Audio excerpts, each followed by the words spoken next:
Hello and welcome to a new episode of Cursed Earth Comics. This is JJ speaking.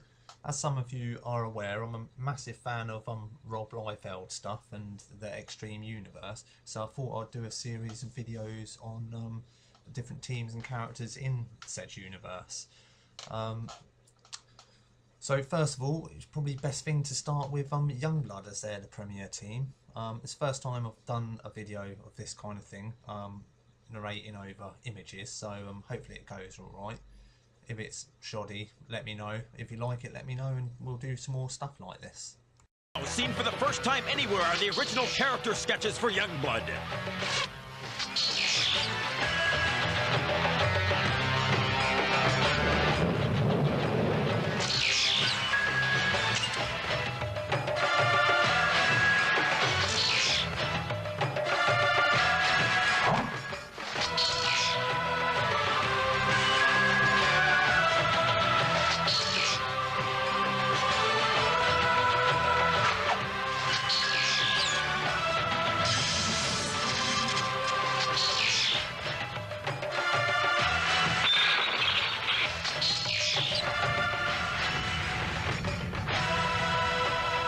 Look to Hero for regular updates on this scorching new program. Welcome back and thanks for sticking around. I hope you enjoyed that little intro. So that is from the pilot of the Youngblood cartoon that was proposed in the 90s and never saw the light of day. So a nice little treat for you there.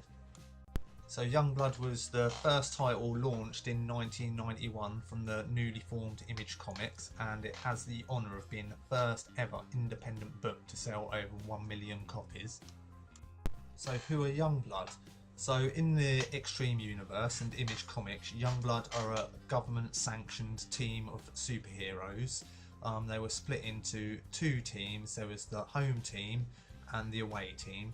So the home team tended to deal with affairs that affected the United States, so they were the inland team, whereas the away team dealt with foreign affairs and crises and extraterrestrial crises, although they do tend to switch around the roster. So although certain members tend to spend more time on one team than the other, they do sometimes switch over depending on the necessary needs of the team. In many ways the team can be seen as a groundbreaking and opening new doors when it comes to storytelling in comics, because they were the first team to really embrace the celebrity lifestyle of what you would expect if superheroes or a super team like the Avengers and Justice League would experience in real life. So they had drama relating to film rights, getting on TV shows, maintaining a good public image, and they had PR teams and publicists constantly breathing down their neck.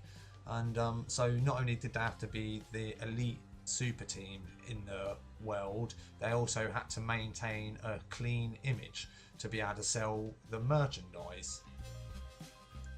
So that's the team in general. So now I'm just going to go into each of the individual characters and give you a little bit of information about each character on the team. You might notice that some of these characters are very familiar to existing characters that are from the Teen Titans, and that's because allegedly initially Youngblood were created as redesigns of the Teen Titans that was proposed by Rob Liefelds, which then got rejected. So he kept the character designs, changed them a little bit, and used them for Youngblood. And so if anyone's going to criticise in the comment section, too late now.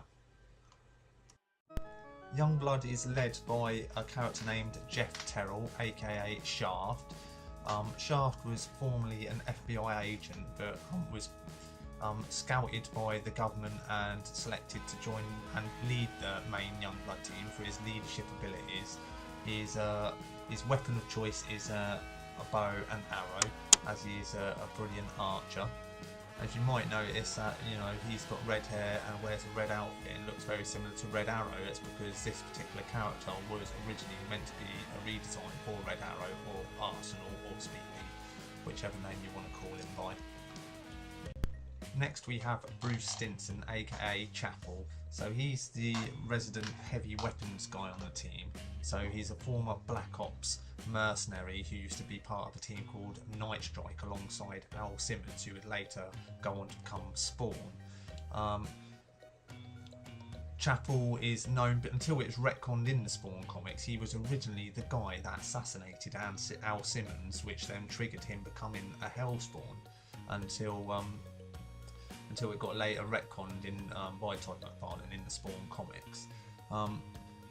He is also notorious for being a serious badass and not really giving much of a shit.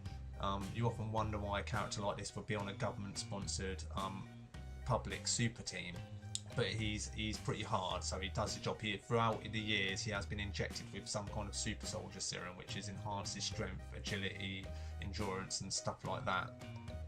At one point he does contract HIV, where I guess he starts to question his mortality, and he finds out about Spawn being Al Simmons, so he tracks him down to find out how he was resurrected, which triggers him into blowing his own head off, which results in him going to hell and becoming a horseman of the apocalypse called Lord Chapel. Next up we have Die Hard, real name unknown. Die Hard was originally a soldier during the 1940s who was selected by the US government for genetic experiments and cybernetic experiments, and was believed to be the first successful fusion of man and machine, and he fought in World War II. Due to this process, he is aged a lot slower than many humans would, and is still in his prime when Youngblood team launched in the 90s, and is now a member of the Youngblood team. His powers are seemingly undefined. He can definitely fly, and he has superhuman strength and superhuman agility and stuff like that.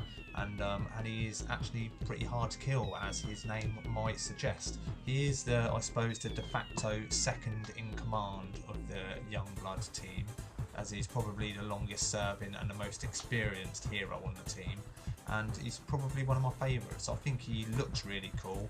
He's a cool character to read in the books, and he just and there's been lots of spin-off Die Hards as well. When this Die Hard was believed to be dead, the Youngblood team replaced him with a series of robots or androids, which they called Youngblood Mark IIs or Mark IIIs, and he just generally looks pretty cool.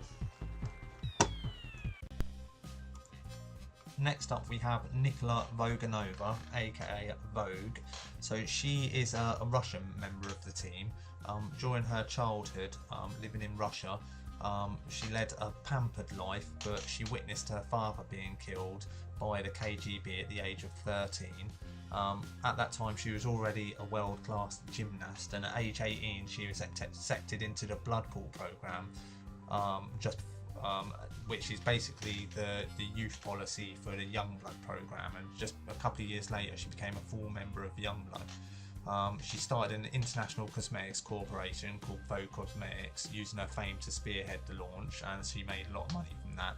Later it actually turns out that she was a new gene, which is the Extreme Universe equivalent of mutants, so which granted her enhanced strength and a bit of agilities, which I guess explained why that she was such a good gymnast at an early age. Her weapon of choice tends to be some kind of like shuriken or throwing blades, and she is a love interest of Die Hard in the team. The resident telepath and telekinetic on the team was a character called Link. Not much is known about this character, as he wasn't actually on the team for very long, as he mysteriously disappeared several issues into the first run, only to later reappear with a character called Colonel Bravo, who is Shaft's time-travelling father.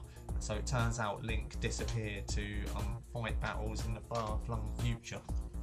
Next up we have Photon, an alien member of the team, hailing from a planet called Acura. He crash-landed on the planet during a battle with a fellow member of Youngblood called Combat, who's from the race of Catellans, who are at war with the Acurans out in space. they're separated in teams because they tend to be at each other's throats and they hate each other due to the fact that their races are constantly at war with each other. He's probably one of the more powerful members of the team, as he can fly, he's got projectile energies, he's superhuman strength, and he can basically obliterate things using his like flame powers. Interesting fact about Photon is, although he was originally a male character, later on in the series he became a woman, and it was explained that his race, the way they are genetically, that every several years they change gender, so they're gender fluid. So many could argue that this character is the first ever gender fluid to appear in comic books.